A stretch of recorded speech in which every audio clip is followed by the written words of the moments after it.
하나님 말씀 보겠습니다.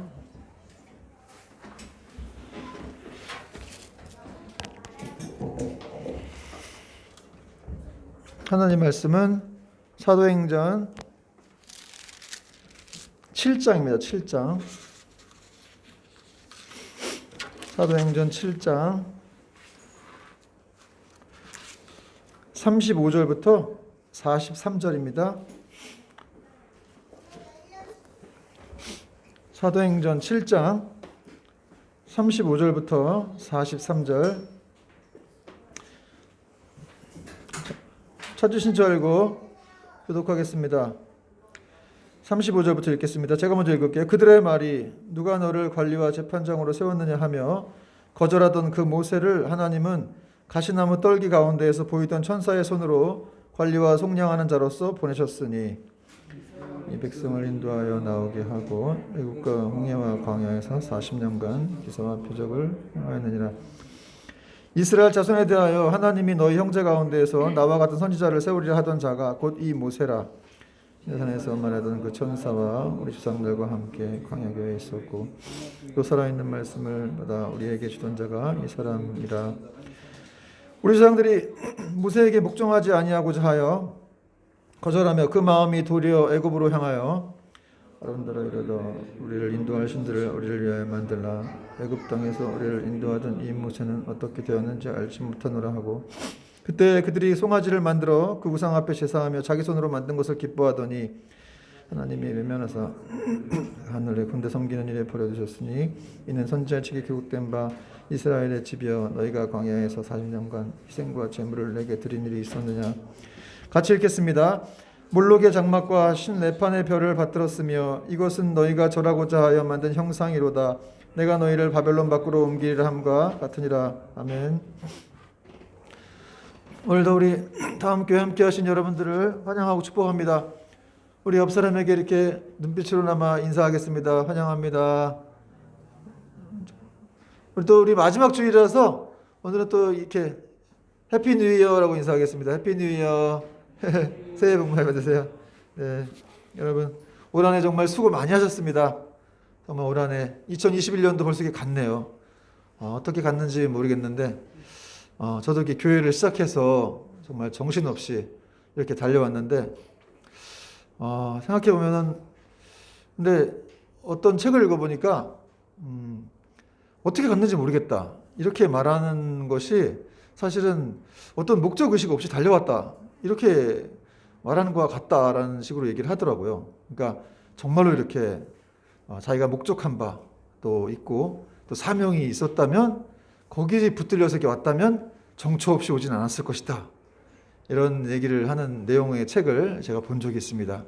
어쨌든 여러분 그렇게 사명에 붙들려서 와도 정신없이 올 수도 있겠죠. 그러나 분명한 우리는 목적을 가지고 살아가는 사람들이기 때문에 내년 한 해는 더 분명한 하나님 주신 사명의식 속에서 또 그런 목적의식 속에서 크리스찬만큼 목적이 투철한 사람이 어디 있겠어요? 그렇죠?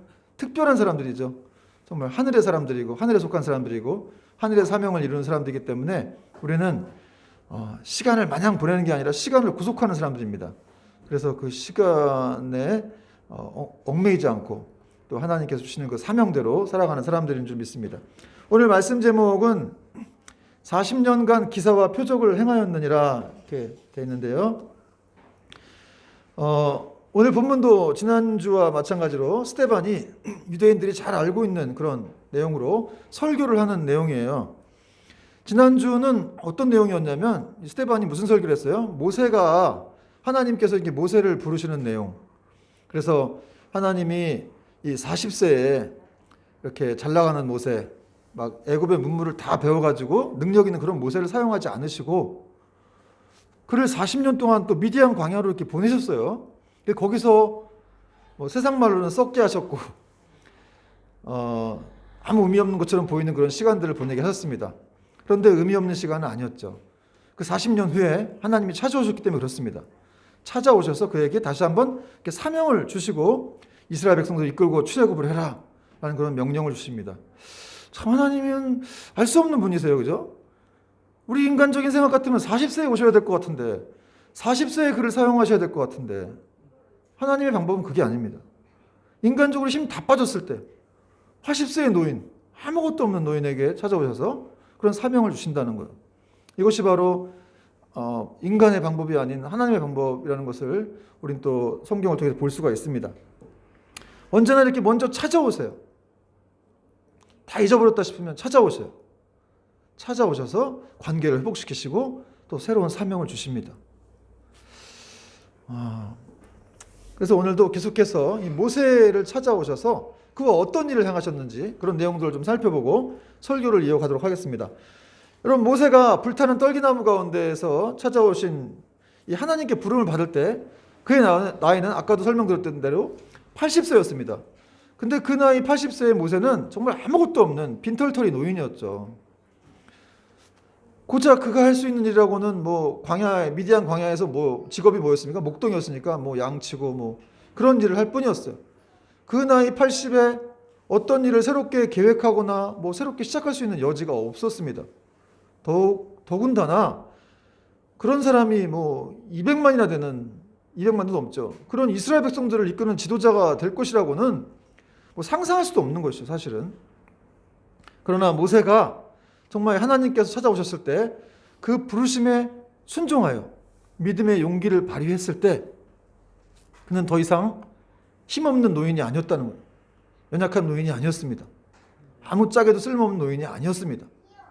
오늘 본문 35절, 36절, 38절은 이렇게 말하고 있습니다. 35절 제가 읽어볼게요. 그들의 말이 누가 너를 관리와 재판장으로 세웠느냐 하며 거절하던 그 모세를 하나님은 가시나무 떨기 가운데서 보이던 천사의 손으로 관리와 속량하는 자로서 보내셨으니 36절 읽어주세요. 시작. 이 사람이 백성을 인도하여 나오게 하고 애굽과 홍해와 광야에서 40년간 기사와 표적을 행하였느니라. 38절 시내산에서 말하던 그 천사와 우리 조상들이 함께 광야 교회에 있었고 또 살아있는 말씀을 받아 우리에게 주던 자가 이 사람이라. 이 사람이 누구예요? 모세예요. 모세. 이 80세에 부르심 받아서 하나님께서 이 사람을 80세에 부르셔가지고 40년 동안 이스라엘 백성들을 이렇게 이끌게 하시는 그런 지도자로 세우셨다는 거죠. 40년 전 40살 때는 모세가 이스라엘 백성들로부터 배척을 당했어요. 네가 무슨 우리가 관리와 재판장이야? 왜 우리한테 이렇게 간섭하는 거야? 이래서 이제 뭐 애굽 사람 죽인 것처럼 우리도 죽이겠느냐? 그래가지고 모세가 발각됐다 생각돼가지고 미디안 광야로 도망가지 않았습니까? 그렇게 40년 전에 배척당했는데 하나님은 다시 그를 임명하신 거죠. 이 이스라엘에 어떤 사람을 임명했습니까? 관리와 속량하는 자로 임명하셨다. 이 관리와 속량하는 자가 무슨 뜻이냐면 이 영적인 지도자와 그를 구원자, 이스라엘의 구원자, 속량하는 자. 여러분, 속량하다는 뜻이 대신 뭘 쓰고 갚아주다, 돈 주고 갚아주다 이런 뜻이죠. 속량하는 자. 그래서 그거를 이스라엘의 구원자로 삼으셨다. 누가요? 하나님이. 그의 나이 80세. 그러니까 속량하는 자라고 이제 스데반이 얘기를 했는데 그만큼 이 모세라는 사람이 예수님을 예표하는 사람이다. 예수님도 속량하셨죠, 우리를. 자기를 대신 십자가에 못 박아 죽으시고 대신 그리고 우리의 모든 생명들을 살려주셨습니다. 그렇듯이 모세도 이렇게 자기를 희생해서 너희들을 살린 사람이다. 이런 얘기를 하고 있는 거예요. 아무튼 그는 하나님께서 영적인 지도자, 영도자와 또 구원자로 세우셨다. 이런 말씀을 하고 있습니다. 하나님께서 이렇게 한 번 택한 모세를 참 징하시죠. 80세 또 찾아오셨어요. 40세까지만 찾아오시면 될 것 같은데 죽을 때까지 찾아오세요. 죽을 때까지. 그러니까 여러분, 이게 하나님 한 번 택한 사람하고 그냥 얘가 마음에 안 든다고 버리고 딴 사람 쓰고 이러는 게 아니에요. 이것이 우리 장로교회 개혁주의 구원이죠. 그 사람하고 계속 그냥 한 번 택한 그 기쁘신 대로 택한 사람하고 계속 관계를 맺어 가시는 거예요. 혹시 얘가 딴짓하고 딴 데로 간다? 그러면 이렇게 좀 이렇게 책망하셔서라도 그를 붙잡으셔서 또 용기를 주시고 또 사랑을 주셔가지고 다시 한번 그 사람을 세우는 거예요. 지금 모세와 관계도 그렇게 하셨다는 거죠. 한 번 택한 모세를 기어코 출애굽의 지도자로 세우셔가지고 그를 통해서 또 그에게 살아있는 말씀을 줬다. 오늘 38절에 보니까 또 살아있는 말씀을 받아 우리에게 주던 자가 이 사람이라. 모세가 살아있는 말씀을 받은 사람이에요. 살아있는 말씀은 거룩한 율법을 말하죠. 그래서 여러분, 모세가 성경을 썼잖아요. 창세기, 레위기, 출애굽기, 신명기, 민수기. 모세가 배운 게 많은 사람이었기 때문에 애굽 문물을 배워가지고 다 뭐 외국에 능통하고 막 학문적으로도 뛰어난 사람이니까 하나님이 이 사람에게 이렇게 훈련시키고 말씀을 주신 거죠. 이 모세오경이 구약 성경의 4분의 1이 되는데 그걸 다 쓸 정도로 그렇게 하나님이 이렇게 훈련을 시키신 거예요. 그리고 그의 말씀을 줬다. 그리고 그 말씀으로 광야 40년 동안 이스라엘 백성들을 가르치게 하셨다는 거예요. 그리고 그를 이제 광야 교회 지도자로 세우셨다. 여러분 구약에는 교회가 없는 것처럼 보이지만 여기 보니까 광야 교회라고 되어 있어요. 광야 교회. 광야 교회의 지도자. 그런데 그 지도자를 하나님이 모세로 세우셨다는 것이죠. 그리고 또 뭐 하나님은 모세로 하여금 10년, 20년, 30년도 아니고 40년 동안. 우리는 성경에 맨날 보니까 40년이 뭐 그냥 별거 아닌 것처럼 느껴질 수도 있지만 40년은 여러분 강산이 4번 바뀌는 거예요. 일제치하 때 우리가 30년을 그 지배를 받았는데 그때도 광복이 안 올 줄 알고 계속해서 사람이 뭐 마지막 이제 한 몇 년 남겨놓고 배교하는 사람도 있었지 않습니까? 그게 힘든 거예요. 근데 그 40년간을 계속해서 모세로 하여금 이 하나님이 그들에게 말씀을 가르치게 하시고 또 광야에서 기사와 표적을 행하게 하셨다고 오늘 성경은 또 말씀하고 있는 것이죠. 이 기사와 표적은 인간이 행할 수 없는 정말 이 사도들이 성령 충만한 가운데 그 결과물로 만들어지는 그런 이적들이었거든요. 그런 것들, 초자연적인 이적들이죠. 그런 것들을 모세를 통해서 하나님이 행하게 하신 거예요. 그 80세 노인으로 하여금. 그런데 하나님이 모세에 가지고 있는 무언가를 사용하셔서 이런 기적들을 행하게 하셨는데 그건 뭐였습니까? 바로 지팡이였습니다. 지팡이.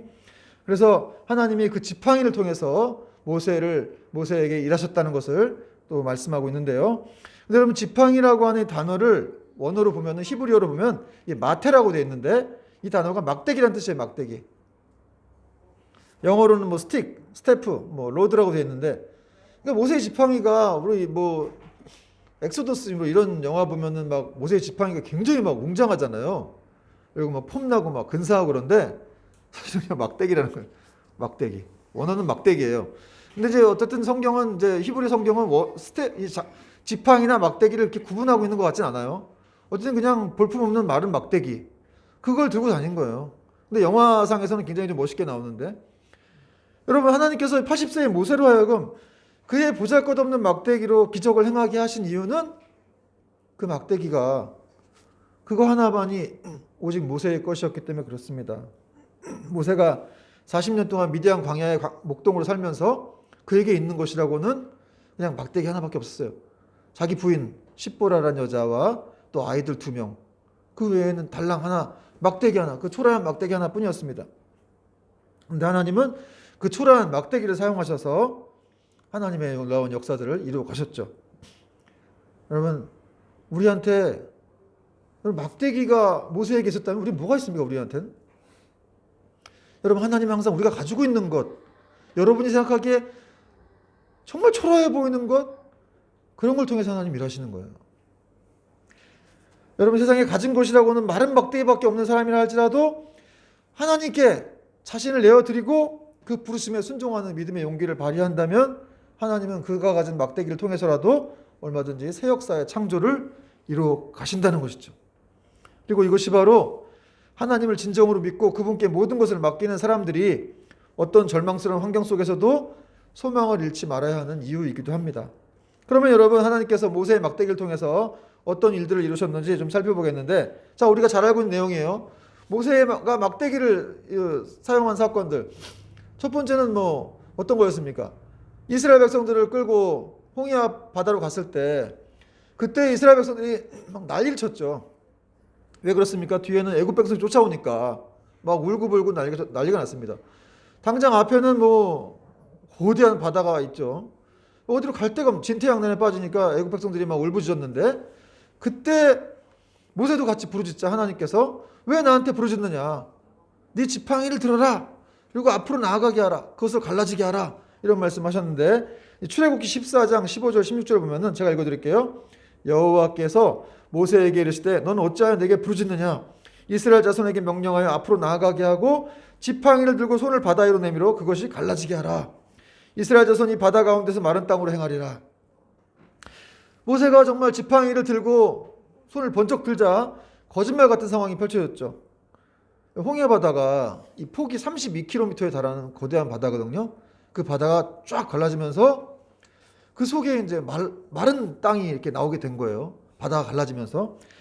그 상황을 묘사한 내용이 이제 출애굽기 14장 21절인데 이렇게 표현하고 있어요. 여러분 뭐 찾으라 그러면 기분 힘들어 하시겠죠? 제가 읽어드릴게요. 21절에 모세가 바다 위로 손을 내밀매 여호와께서 큰 동풍이 밤새도록 바닷물을 물러가게 하시니 물이 갈라져 바다가 마른 땅이 된지라. 그러니까 바다가 한번 쫙 갈라진 건 아니고 큰 동풍, 뜨거운 바람, 드라이기. 여기서 드라이기의 원리가 나왔다고 말씀드렸는데 몇 번 말씀드렸는데 이 뜨거운 동풍을 막 불게 하셔가지고 바다를 이렇게 쭉쭉쭉 이렇게 갈라지게 하신 거예요. 이렇게 한 번에 쫙 갈라진 게 아니고 이스라엘 백성들 걸어가고 있는데 이렇게 조금씩 이렇게. 그러나 그 갈라진 바다는 옆에 성경 보니까 이렇게 벽이 돼 서 있었다고 돼 있어요. 벽처럼 서 있었다. 여기 홍해에 있던 물고기들은 놀랐을 것 같아요. 모두 무슨 일이야 이게. 그런 상황에서 애굽 백성들은 막 걸어가고 있었죠. 여러분 그러므로 이런 모든 이 장면들이 한번 상상을 해보세요. 얼마나 정말 장관이었겠어요. 그 거대한 바다가 갈라지면서 벽처럼 서 있다라는 장면. 그리고 이스라엘 백성들은 그 마른 땅으로 걸어가고 있습니다. 아 정말 그리고 여러분 이스라엘 백성들이 그때 이 막 300만이나 되는 사람들이 건너가니까 뭐 진짜 장관이었겠죠. 그 상황에서 뭐 어린아이도 있고 뭐 어른도 있고 뭐 노인도 있고 했을 텐데 그 사람들이 다 건너가는 거죠. 그런데 하나님께서 이렇게 마른 땅을 건너가게 하셨다는 거예요. 마른 땅. 근데 이런 장면에 대해서 자유주의 신학자들은 다 뻥이다. 혹시 여러분들 중에는 진짜 바다가 갈라졌을까? 이렇게 생각하는 분들도 있을지 모르겠는데 그래서 자유주의 신학자들도 이건 바다가 갈라진 게 아니고 이 홍해 바다가 원래 이렇게 얕았는데 얕은 바다를 건너간 거다. 이렇게 얘기를 하는 사람들도 있습니다. 그럼 여러분 그 뒤에 쫓아오는 애굽 백성들이 거기서 수상됐다 그러는데 물에 빠져 죽었는데 그 얕은 바닷물에 어떻게 빠져 죽은 거예요? 코 박고 죽었나요? 그게 더 기적 아닙니까? 그 낮은 물에 어떻게 들어가서 뭐 얼굴을 들이밀고 죽을 수 없고 다 죽었다고 돼 있는데 그 성경의 내용들이. 그리고 마른 땅을 건너갔다고 돼 있죠. 만약에 홍해 바다가 얕은 바다였으면 그게 뭐 이렇게 건너갔으니까 물이 있었겠죠. 물이 좀 썰물로 이렇게 물이 빠져나갔다고 해도 갯벌 정도였을 거예요. 그럼 걸어가기 힘들었을 겁니다. 근데 마른 땅으로 돼 있다. 이렇게 성경은 표현되고 있다는 거죠. 그러므로 자유주의 신학자들이 말하는 사실들이 옳지 않다는 것을 성경이 지금 얘기를 하고 있어요. 여러분 사실 하나님 말씀은 이 성경 내용은 논리적으로 이성으로 이해하려고 하면 안 됩니다. 믿어야죠. 그냥 믿고 나면 이해가 되는 거예요. 이해하려고 하면 이해가 안 돼요. 그러나 그 말씀을 그냥 믿는 겁니다. 내가 너를 사랑한다. 내가 너를 위해서 십자가 못 박혀 죽었어. 내 인생은 네 인생을 내가 돌볼 거야. 안 믿겨져요. 안 보이시니까. 신앙이 어려운 게 안 보여서 그래요. 안 보여. 그러니까 안 믿겨지는데 그냥 하나님 말씀 믿는 거예요. 그러면 제 일이 이루어지는 거예요. 여러분 기독교 신앙은 그렇습니다. 그냥 믿고 가는 거예요. 제 아내가 가끔 저한테 자꾸 자기를 이렇게 사랑하냐고 물어봐요. 저는 사랑한다고 얘기를 해주죠. 우리 아내가 안 믿으면 뭐 헛일 되는 거예요. 근데 어쨌든 제가 사랑하는 걸 믿어줘야 돼요. 저 정말 사랑하거든요. 근데 안 믿으면 어려워지는 거예요. 여러분 하나님도 마찬가지죠. 그냥 우리가 그분이 그렇게 야 내가 너를 사랑해. 그래서 하나님의 연애 편지가 성경이에요. 하나님이 우리에게 보내신 연애 편지가 성경이라고요. 그래서 여러분 성경을 많이 봐야 돼요. 그래야 하나님 마음을 많이 알 수 있고 그분을 사랑할 수가 있는 거죠. 부부간에도 사랑이 식는 이유는 서로 알려고 하지 않기 때문에 그래요. 내가 이제 몇 년 살아보니까 다 알겠다. 아이고 뭐 그렇지 뭐. 이렇게 되면 이제 뭐 파장이 나는 거죠. 근데 여러분 잘 몰라요. 사람은 끝까지 20년 30년 살아도 다 아는 것처럼 보이지만 사실은 모릅니다. 인간을 가장 잘하는 거는 예수님만 잘하시는 거죠. 우리는 몰라요. 그런데 안다고 생각해요. 회사에서도 내가 너를 잘 알아. 네가 어떤 인간인지 잘 알아. 사장님이 우리를 어떻게 잘 알아요? 예수님이 자기가 하나님이 아닌데 어떻게 우리를 잘합니까? 여러분에게 있는 가능성, 특히나 성령을 통해서 거듭난 사람들은 그 가능성은 무궁무진한 거예요.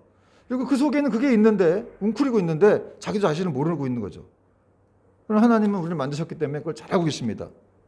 그리고 또 얼마든지 변화시킬 수 있는 분이기 때문에 항상 가능성을 얘기하고 미래를 얘기하시죠. 여러분 우리도 성령 충만한 사람들이라고 한다면 그렇게 미래를 봐야 되는 거예요. 그 사람의 당장 현실만 보면 안 되고. 어쨌든 여러분 이렇게 하나님 말씀이라는 것은 우리가 먼저 믿을 때 이런 것이 기적이 벌어지는 것이죠. 그리고 하나님은 인격적인 하나님이시기 때문에 우리가 그분을 사랑한다고 하고 믿는다고 고백할 때 더 기뻐하시는 거예요. 진짜 계시니까요. 여러분 이방신들한테 아무리 기도 스님도 절하고 뭐 이슬람 종교도 절하고 다 기도해요. 또 거기 기도해야 소용없어요. 거기는 하나님이 안 계시는데 뭐 살아계신 신이 없는데 기도해야 뭐 하겠어요? 오직 우리만이 살아계신 유일신에게 기도하고 또 고백드리는 것이기 때문에 우리에게만 이것이 유효한 사실이 된다는 것이죠. 어쨌든 여러분 이렇게 성경은 마른 땅으로 건너갔다. 그럼 그 마른 땅은 어떻게 된 것이냐? 하나님께서 이렇게 뜨거운 동풍으로 바닷물을 말려가지고 갯벌이면 이 사람들이 300만이 가기가 힘들었겠죠. 그렇잖아요.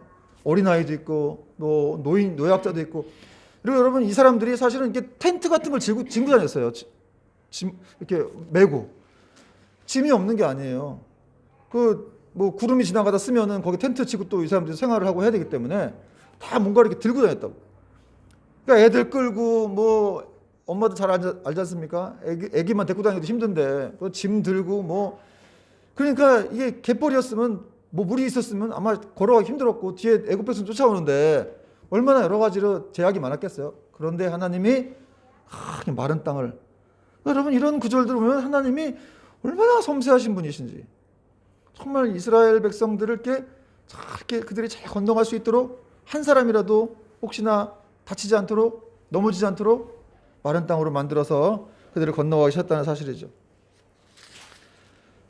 그리고 여러분 하나님께서 정말 이렇게 우리를 사랑하신다는 것을 우리가 안다면 정말 우리는 성경들을 이렇게 묵상하면서 하나님과 깊은 교제에 좀 들어가야 됩니다. 그래서 여러분 성경을 묵상하는 것들이 참 중요해요.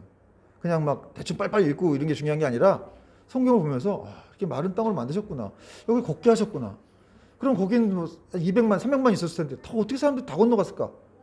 그만큼 젖은 땅이 아니었기 때문에 잘 건너갈 수 있게 하셨겠구나 하는 것들을 이렇게 묵상할 수가 있다는 것이죠. 또 여러분 하나님께서 이렇게 모세와 함께 있는 이스라엘 백성들을 위해서 아무것도 없는 광야에서 어떻게 하셨습니까? 40년 동안 자그마치 만나와 메추라기를 비처럼 내리셨다. 이런 성경 말씀을 하고 있어요. 비처럼 내리셨다. 출애굽기 16장 4절 보니까 여러분은 없어갖고 좀 보기가 힘든데 그때 여호와께서 모세에게 이르시되 보라 내가 너희를 위하여 하늘에서 양식을 비같이 내리리니 이런 말씀이 있어요. 여러분 이 만나가 비같이 내렸다는 거 아셨어요? 시편 78편 24절 25절에도 이렇게 말씀하고 있는데 시편에도 벌써 이렇게 예언되어 있더라고요. 이게 그들에게 만나를 비같이 내려 먹이시며 하늘 양식을 그들에게 주셨나니 사람이 힘센 자의 떡을 먹었으며 그가 음식을 그들에게 충족히 주셨도다. 먼지처럼 많은 고기를 비같이 내리시고 나는 새를 바다의 모래같이 내리셨도다. 그러니까 만나와 메추라기를 이렇게 바다의 모래와 같이 또 이렇게 비와 같이 막 하늘에서 막 쏟았다. 저는 이렇게 만나만 비처럼 이렇게 내린 줄 알았는데 메추라기 고기도 그렇게 막 먹고 싶다고 했더니 막 비처럼 내렸다. 성경은 말씀하고 있어요. 이게 뭘 말하는 거냐? 하나님이 이 광야 속에 살고 있는 이스라엘 백성들 비록 광야라 할지라도 거기서도 이들을 함부로 대하지 않으셨다는 거예요. 막 쉽게 어떤 날은 주고 어떤 날은 안 주고 뭐 말 잘 들으면 주고 말 안 들으면 안 주고 이게 아니라 매일같이 비처럼 막 이렇게 막 먹을 게 떨어졌다는 거죠. 저는 묵상하면서 그런 생각 해봤어요. 다시 한번 광야로 돌아갔으면 좋겠네. 요즘 먹고 살기도 힘든데 그냥 하늘에서 막 나가면 막 뚜뚜뚜 새벽에만 나가면 돼요. 새벽에만 나가면 하늘에서 막 먹을 게 막 떨어지는 거죠. 물론 이제 이게 무슨 과자 같은 종류인데 만나라는 것은 이것이 무엇이냐라는 그런 뜻을 갖고 있습니다.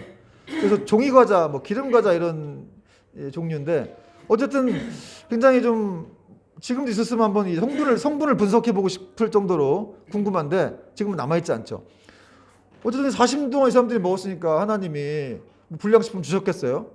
어쨌든 과자지만 굉장히 좀 단백질도 풍성하고 여러 가지 좋은 것들을 주셨을 겁니다. 그렇게 하나님께서 이스라엘 백성들을 잘 돌보셨다 이렇게 말씀하고 있죠. 이스라엘 백성들이 250만, 300만인데 남자만 60만이었죠. 그러니까 이 사람들이 매일 한 끼씩 한 끼에 그런 걸 먹으려면 만나가 얼마나 쏟아져야 되냐면 뭐 미국에 있는 어떤 기독교 사이트에서 조사한 걸 보니까 하루에 뭐 한 몇백 대의 유괴차, 여러분 기차에 달려 있는 그 컨테이너 칸 같은 그런 차들 있죠. 그런 차들로 한 뭐 250대? 뭐 이게 매일 아침마다 이렇게 들어와야 된다 그러더라고요. 물도 그렇게 들어와야 되고 음식이 만나가 이렇게 막 들어와야 되는 거죠. 그러니까 여러분 그렇게 놀라운 일 200만에서 250만, 300만의 사람들이 매일 아침마다 먹으려면 얼마나 많은 양이 들어가겠냐마는 그런 것들을 다 먹일 수 있는 분은 하나님이셨다는 것을 성경이 말씀하고 있는 거예요. 그러니까 여러분 이것은 이성적으로 이해가 안 되죠. 그냥 우리는 이렇게 성령으로 거듭난 사람이고 믿음이 있기 때문에 그게 믿겨지는 거예요. 아직도 안 믿겨지는 분들이 있으면은 여러분 믿겨지게 해달라고 기도하세요. 그리고 또 그들이 물이 없었을 때 이렇게 막 죽겠다고 아우성치자 하나님이 모세에게 반석을 치라고 하셨죠. 그러니까 반석을 치니까 거기서 또 물이 막 나왔습니다. 출애굽기 17장 6절에도 보니까 너는 그 반석을 치라 그것에서 물이 나오리니 백성이 마시리라. 옛날 어떤 기독교 연극 같은 데 보면은 이제 모세 같은 사람이 그 역할을 하는 사람이 나와가지고 뭐 반석을 딱 쳐요. 그러면 이제 거기서 물이 이렇게 쪼르르 나와. 공원 분수대에서 나오는 물처럼 이렇게 쪼르르 나와서 굉장히 실망했다는 그런 분들도 있는데 그렇게 나와서는 200만이 못 먹겠죠. 그 반석, 커다란 반석에서 물이 막 그냥 콸콸콸콸콸. 그러면 상상을 초월하는 거였어요. 정말 그 매일같이 그렇게 뭐 매일은 아니었지만 그 필요할 때마다 다 이렇게 채워주시고. 그래서 신명기 2장 7절은 이렇게 말씀하고 있는데 내 하나님 여호와께서 이 40년 동안을 너와 함께 하셨으므로 이스라엘 백성들 중에는 모르는 사람도 있었을지 모르겠지만 너와 함께 하셨으므로 내게 부족함이 없었느니라. 여러분 여호와는 나의 목자시니 내게 부족함이 없으리로다. 여러분 믿으시기 바랍니다. 여러분 하나님께서 우리와 함께 하시기 때문에 조금 설사 인간적으로 좀 부족한 게 아닌가 이렇게 주시면 안 되지 않나 생각할 수 있지만 그러나 하나님은 그렇게 부족하게 주시는 분이 아니라는 거예요. 충분하게 주십니다. 40년 동안 안 굶어 죽었잖아요. 여러분 광야는요 아무것도 없는 곳이에요. 제가 아는 분은 아니고 이 얘기 들었는데 어떤 미국의 어떤 신학자가 광야 자기 사막에 들어가서 한번 살아보겠다고 들어갔다가 죽었대요. 하루를 뭐 며칠을 못 버티고 광야 들어가면 죽습니다. 하나님 의지하지 않고 들어가면 하나님 시험하려고 들어갔다는데 그 성경 말씀을 시험하려고 들어갔는데 시험하면 안 되죠. 그냥 하나님 은혜 가운데 살아있는 거예요. 40년 동안. 거기서 만나와 메추라기 40년 동안 먹고 신발도 부릅뜨지 않고 의복도 헤어지지 않았다. 그러니까 그들이 필요로 할 때마다 하나님이 모든 것을 공급해 주셨기 때문에 조금도 부족함이 없었다는 것을 성경은 말씀하고 있다는 거죠. 그런데 이런 중요한 모든 기적들을 하나님이 모세라고 하는 사람, 그 사람을 통해서 이런 기적들을 행하게 하셨다는 거예요. 그 지팡이로 치고 내리고 하면서 하나님께서 이런 놀라운 기적들을 통해서 일을 이루어 가셨다는 것을 성경은 말씀하고 있습니다. 여러분 모세가 나이 80이 되어서도 아무것도 가진 게 없는 그런 초라한 노인이었다고 말씀드렸습니다. 그는 곧 죽을 날만을 기다리며 살면서 무의미하게 살아가는 그런 사람이었죠. 정말 이렇게 아무것도 할 수 없는 아무짝에도 쓸모없는 것처럼 보이는 그런 사람이었지만 하나님은 그 모세로 하여금 40년 동안 이렇게 기사와 표적을 행하게 하셨다는 거예요. 한마디로 이스라엘 백성 200만은 모세 때문에 먹고 산 거예요. 모세 때문에. 결국 이 사람들이 원망하고 불평해하고 내가 이것들을 다 진멸하고 모세 너로 하여금 새로운 나라를 만들리라 이런 말씀하셨는데 모세가 중보기도했어요. 죽기를 각오하고 40일 동안 막 기도했죠. 그래서 이스라엘 백성들은 살게 되었습니다. 여러분 그러므로 이런 말씀들을 보면서 우리가 느낄 수 있는 거 있어요. 진정한 기적이란 무엇이냐? 진정한 기적이란 오늘 성경에 나온 40년 동안 기사와 표적을 행한 이런 것도 기적이지만 사실은 이 80세 된 모세가 이렇게 하나님께 부르심을 받아서 이런 놀라운 일을 행하는 도구가 되었다는 사실 자체가 그렇죠? 그가 뭐 처음엔 난 말도 못한다 아무것도 못한다 하나님 왜 난 찾아왔어요? 나는 이제 죽을 날만 기다리고 있는 노인이에요. 나한테는 소망 없어요. 이런 사람이 변해가지고 지금 이렇게 하나님의 일을 이루는 역사를 이루는 도구가 되었다는 사실 이 사실 자체가 바로 진정한 기적이라는 것을 우리가 알 수가 있습니다. 여러분 그가 비록 노예였지만 이 히브리인의 가정에 태어난 것도 기적이었죠. 그래서 뭐 애굽 나일 강에게 버려졌지만 그때 누가 왔어요? 바로의 공주가 찾아와서 그를 건졌어요. 그것도 기적입니다. 그래서 애굽에 들어가서 왕자가 됐어요. 거기서 또 모든 문물을 다 배웠어요. 그것도 기적이었어요. 그래서 40년 동안 또 미디안 광에 들어가서 80세대에 하나님이 찾아오셨어요. 그것도 기적이었습니다. 근데 여러분 그런 사실을 모세만 알지 못하고 있었다는 것이죠. 그러나 그가 나이 80세에 하나님의 부르심에 순종하면서 자기 자신이 이렇게 하나님의 기적임을 알게 되었다는 것이죠. 그리고 그 40년간 그 기적을 확인하는 은혜를 누리는 사람이 되었다는 사실입니다. 그렇다면 여러분 우리도 여기서 귀한 교훈을 얻게 되는데 여러분 우리 삶의 기적은 무엇입니까? 여러분 우리가 이렇게 여러분 중에 혹시 이렇게 로또 복권 받고 싶은 사람 있나요? 아니, 저것만 맞으면 내가 진짜 인생 바꿀 수 있을 텐데. 어떤 사람이 그러더라고. 로또 복권을 왜 하냐고 그러니까 기독교인인데 하나님은 잘 답을 안 해주시는데 로또 복권은 뭔가 이렇게 보여준다고. 하나님은 기도하면 잘 안 들어주시는데 로또 복권은 뭔가 이렇게 나오게 한다고. 그래서 복권을 산다 이런 얘기를 들었는데 여러분 기도하는 게 더 빠릅니다. 로또 복권 확률 아시죠? 그 1등 될 확률이 정말 없어요. 몇백만 분의 뭐 1이라는 거예요. 근데 기도하면은 최소한 뭐 어떤 식으로든 응답은 온다는 것이죠. 여러분 정말 기적은 로또 복권 받고 거기에 당첨되는 것도 아니고 주택부금 부어가지고 새로운 아파트에 들어가는 것도 아니고 우리가 뭐 좋은 기업에 들어가는 것도 아니고 또 어떤 좋은 대학에 들어가는 것도 아니고 진짜 기적은 무엇이냐?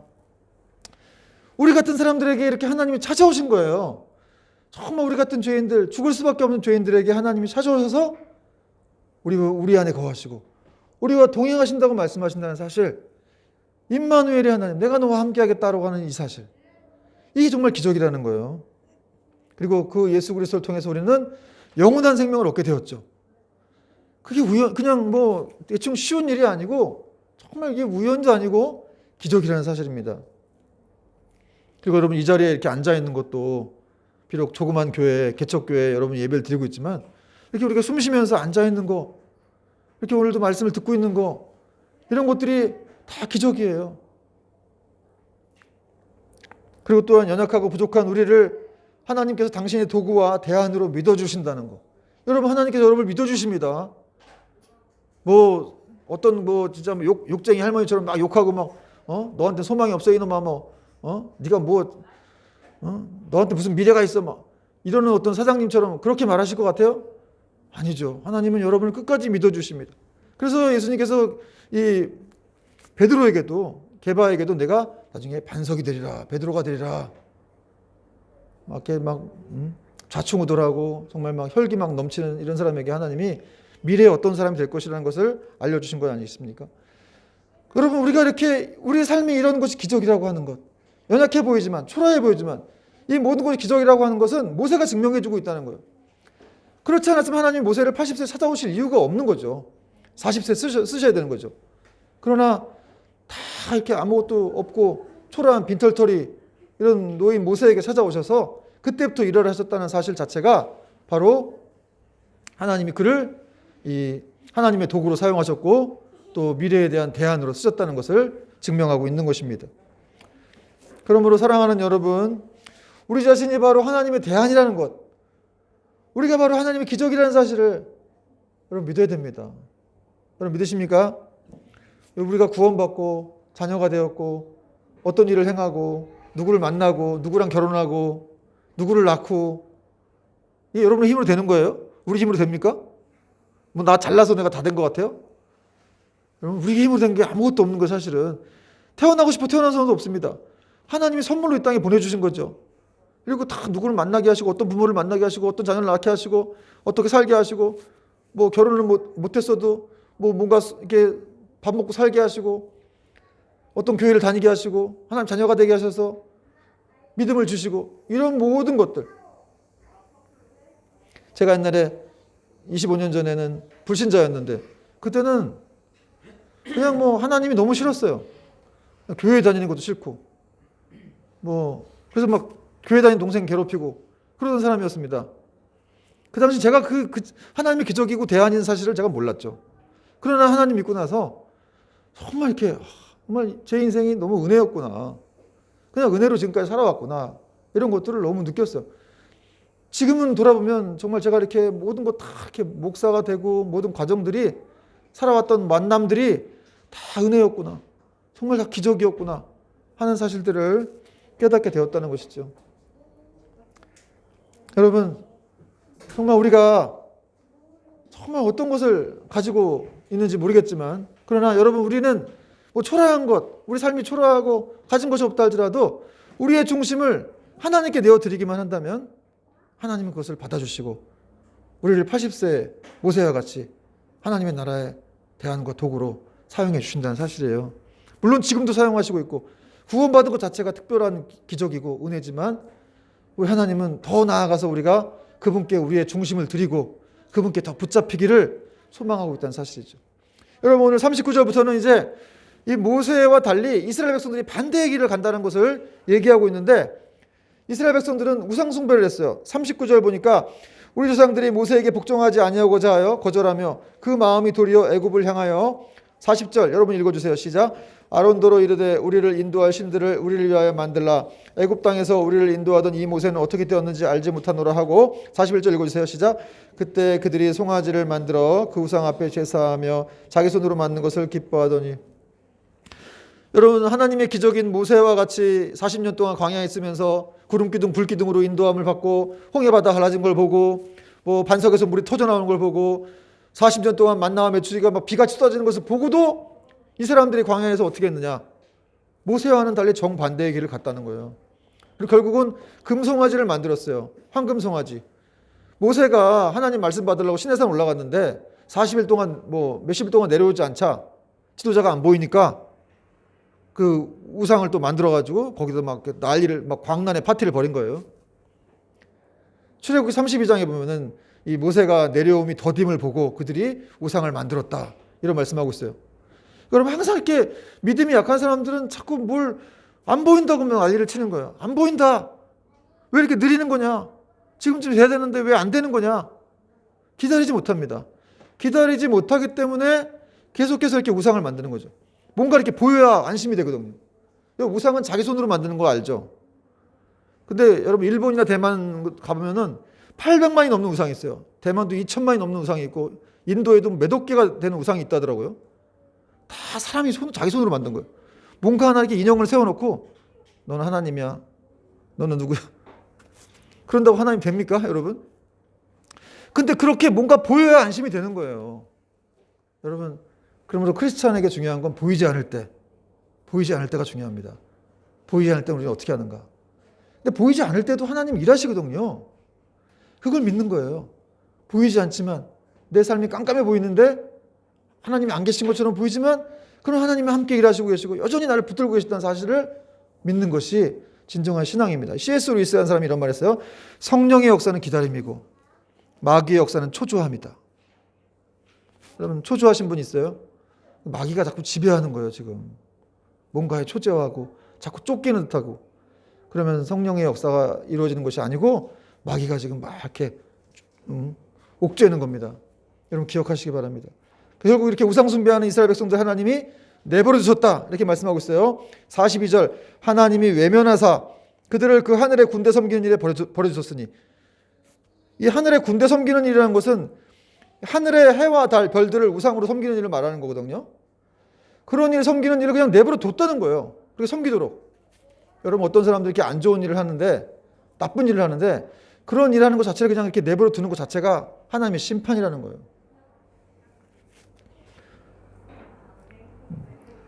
여러분, 하나님의 결국 이 사랑은 결국 이렇게 하나님의 심판은 내버려 두시는 사실을, 내버려 두시는 것이라는 사실을 우리가 기억해야 됩니다.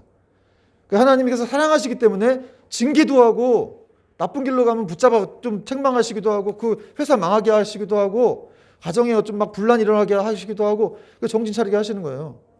그걸 은혜의 간섭이라고 하는데, 그렇게 해서라도 여러분 바른 길로 가야 되겠죠.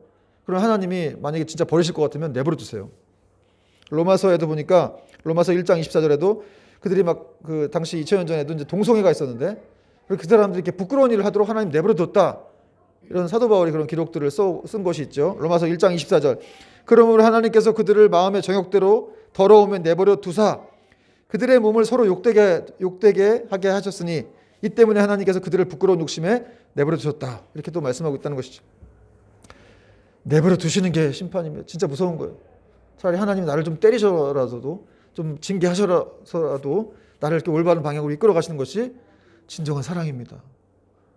그리고 하나님은 우리 아버지시고 우리를 너무 사랑하시기 때문에 내버려 두시는 않아요. 만약 택하신 자녀라고 한다면 여러분 한번 교회 안 나와 보시고 계속 뭐 다른 종교로 개종하시고 한번 해보세요. 어떤 일이 벌어지나. 저도 한번 제가 여기 지금 뭐 목사 이거 하고 말씀 전하고 있다가 아마 다음 주부터 뭐 교회 안 나오고 교회 문 닫고 그러면 두려워서 이렇게 문을 못 닫겠어요. 하나님이 시키신 일을 해야지. 힘들어도 해야지. 이거 안 하면 나 어떻게 되겠어요? 뭐 여러분들도 많이 실망하긴 하겠지만 저는 이제 더 큰일 나는 거죠. 근데 하나님이 처음에 말씀 안 하세요. 가면 좀 그래 쉬어라. 엘리야가 죽겠다고 했을 때도 그냥 내버려 뒀죠. 떡 주고 밥 주고 천사 보내갖고 막 어루만져 주고 이래 힘내라. 처음부터 심판하시는 줄 않는데 계속해서 말을 안 들으면 이제 그때는 두고두고 참고 보시다가 이제 역사하시죠. 가서 이제 탁 하나님이 얼마나 무서운 분이에요. 솔직히 정말 이렇게 간섭하시면 모든 걸 다 하실 수 있는 분 아니에요? 이 세상을 망하게 할 수도 있고 이 지구를 없애버릴 수 있는 분이신데 이 지구가 우주의 먼지에 불과한데 그러신 분이 나를 사랑하시고 내 인생에 간섭하시고 내가 기도하면 응답해 주시고 나를 기적으로 생각하셔가지고 정말 이렇게 나를 자기의 도구로 사용하신다는 것, 그 대안으로 사용하신다는 것. 여러분 크리스찬은 다 지도자예요. 그래서 크리스찬은 그냥 보통 사람이 아닙니다. 있는 거 없는 거 상관없어요. 내가 어떤 위치에 있건 뭐 지위 고하를 막론하건 하나님이 쓰시는 도구라는 거예요. 사명자라는 거예요. 하늘에 속한 사람이기 때문에 그렇습니다. 여러분 우리가 예수님의 사랑으로 인해서 거룩한 교회가 되었습니다. 성전이 되었습니다. 내가 거룩한 교회라니, 내가 성전이라니 믿어지지도 않지만 그러나 여러분 사실이에요. 성경이 말하고 있기 때문에 그렇습니다. 그래서 그 정체성으로 우리는 계속해서 변해가는 거예요. 지금도 변해가고 있습니다. 하나님께서 살아계시면서 그분이 우리를 빚어가시고 계시기 때문에 우리는 계속 소망이 있는 것입니다.